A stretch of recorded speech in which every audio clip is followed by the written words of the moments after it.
সপ্তম খণ্ড, পঞ্চম ও ষষ্ঠ পরিচ্ছেদ। নরেন্দ্র সঙ্গে জ্ঞানযোগ ও ভক্তিযোগের সমন্বয়। এই বলিয়া ঠাকুর হঠাৎ ঘর হইতে উত্তর পূর্বের বারান্দায় চলিয়া গেলেন। কাপ্তেন ও অন্যান্য ভক্তেরা ঘরে বসিয়াই তাঁর প্রত্যাগমন প্রতীক্ষা করিতেছেন। মাস্টার তাঁহার সঙ্গে ওই বারান্দায় আসিলেন। উত্তর পূর্বের বারান্দায় নরেন্দ্র হাজরার সহিত কথোপকথন করিতেছিলেন। ঠাকুর শ্রীরামকৃষ্ণ জানেন হাজরা বড় শুষ্ক জ্ঞান বিচার করেন। বলেন, জগৎ স্বপ্নবৎ, পূজা নৈবেদ্য এসব মনের ভুল, কেবল স্বস্বরূপকে চিন্তা করাই উদ্দেশ্য, আর আমি সেই। শ্রীরামকৃষ্ণ সহাস্যে, কি গো, তোমাদের কী সব কথা হচ্ছে? নরেন্দ্র সহাস্যে, আমাদের কত কি কথা হচ্ছে, লম্বা লম্বা কথা।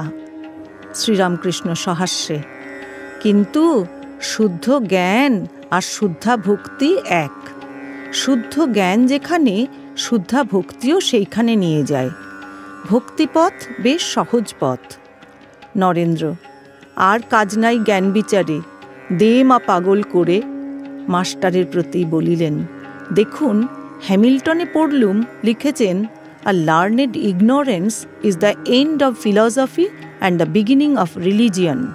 শ্রীরামকৃষ্ণ মাস্টারের প্রতি, এর মানে কি গো? নরেন্দ্র, ফিলসফি পড়া শেষ হলে মানুষটা পণ্ডিত মূর্খ হয়ে দাঁড়ায়, তখন ধর্ম ধর্ম করে, তখন ধর্মের আরম্ভ হয়। শ্রীরামকৃষ্ণ সহাস্যে, থ্যাংক ইউ, থ্যাংক ইউ। কিয়ৎক্ষণ পরে সন্ধ্যা আগত প্রায় দেখিয়া অধিকাংশ লোক বাটী গমন করিলেন। নরেন্দ্রও বিদায় লইলেন। বেলা পড়িয়া আসিতে লাগিল। সন্ধ্যা হয় হয়। ঠাকুরবাড়ির ফরাস চারিদিকে আলোর আয়োজন করিতেছে।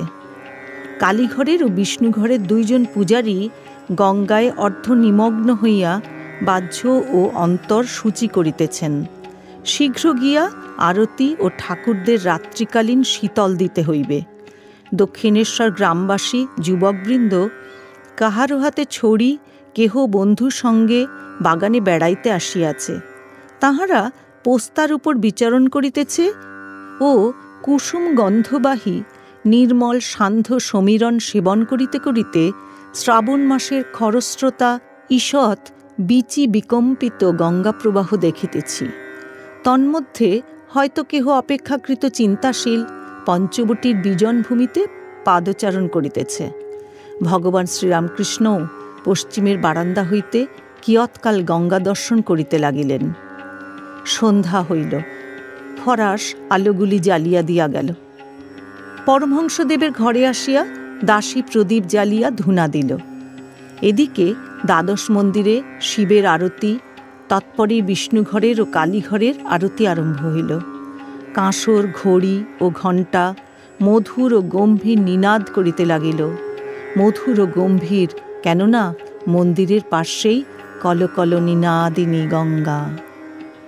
শ্রাবণে কৃষ্ণা প্রতিবদ। কিয়ৎক্ষণ পরেই চাঁদ উঠিল।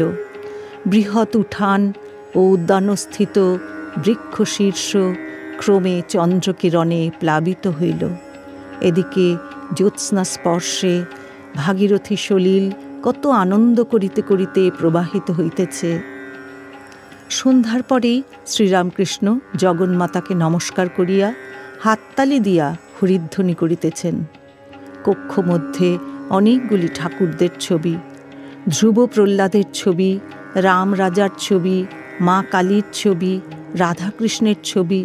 তিনি সকল ঠাকুরকে উদ্দেশ করিয়া ও তাহাদের নাম করিয়া প্রণাম করিতেছেন।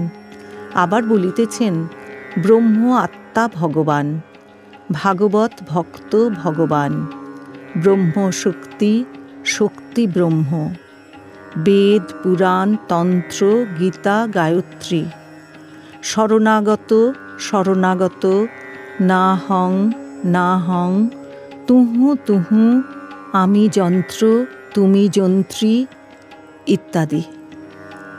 নামের পর শ্রীরামকৃষ্ণ করজোড়ে জগন্মাতার চিন্তা করিতেছেন। 2-4 জন ভক্ত সন্ধ্যা সমাগমে উদ্যান মধ্যে গঙ্গা তীরে বেড়াইতেছিলেন। তাহারা ঠাকুরদের আরতির কিয়ৎক্ষণ পরে পরমহংসদেবের ঘরে ক্রমে ক্রমে আসিয়া জুটিতেছেন। পরমহংসদেব খাটে উপবিষ্ট, মাস্টার, অধর, কিশোরী ইত্যাদি নিচে সম্মুখে বসিয়া আছেন। শ্রীরামকৃষ্ণ ভক্তদের প্রতি। নরেন্দ্র, ভবনাথ, রাখাল এরা সব নিত্যসিদ্ধ, ঈশ্বরকোটি। এদের শিক্ষা কেবল বাড়ার ভাগ। দেখো না, নরেন্দ্র কাহাকেও কেয়ার করে না। আমার সঙ্গে কাপ্তেনের গাড়িতে যাচ্ছিল, কাপ্তেন ভালো জায়গায় বসতে বললে তা চেয়েও দেখলে না, আমারই অপেক্ষা রাখে না। আবার যা জানে তাও বলে না, পাছে আমি লোকের কাছে বলে বেড়াই যে নরেন্দ্র এত বিদ্বান। মায়া মোহ নাই, যেন কোনো বন্ধন নাই। খুব ভালো আধার, একাধারে অনেক গুণ, গাইতে, বাজাতে, লিখতে, পড়তে। এদিকে জিতেন্দ্রিয় বলেছে বিয়ে করব না। নরেন্দ্র আর ভবনাথ দুজনে ভারী মিল, যেন স্ত্রী পুরুষ। নরেন্দ্র বেশি আসে না, সে ভালো, বেশি এলে আমি বিহ্বল হই।